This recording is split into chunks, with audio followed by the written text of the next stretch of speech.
to be reviewing how to write an exponential equation from a table of values. And we'll begin by just reviewing that the form that we're going to write our equations in is in the form y equals a times b to the x power, where a represents the initial value and b represents the multiplier or the growth factor for the exponential model.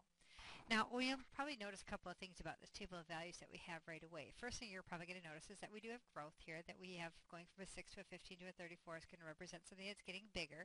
So we know the value of b is going to be greater than 1.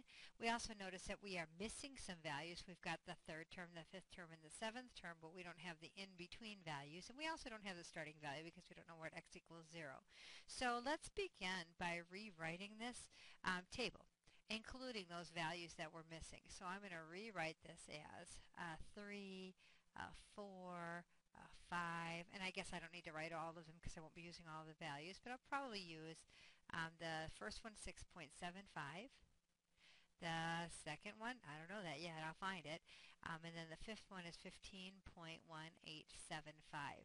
Now, if you remember at the very beginning of our unit on exponents and exponential models, we found that the pattern in a table of values for exponentials is one of multiplication.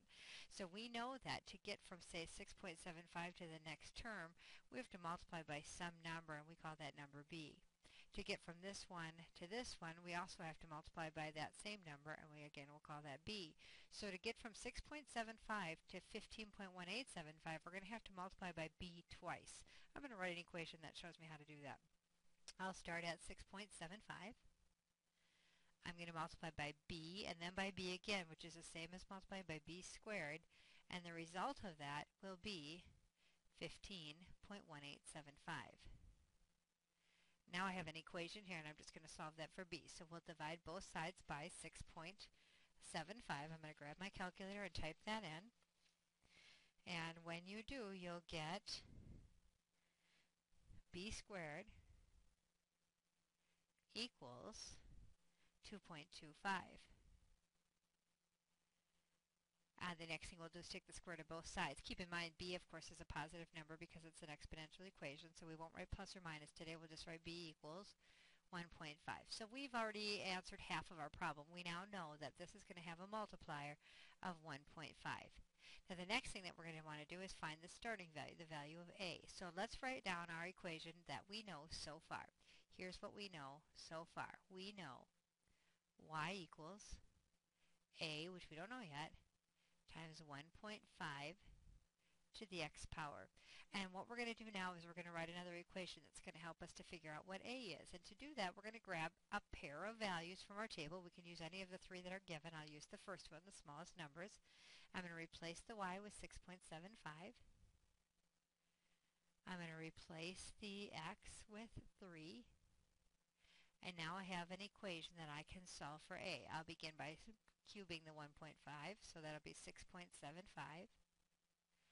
equals a times 1.5 to the third power, again I'm punching that on my calculator, is 3.375.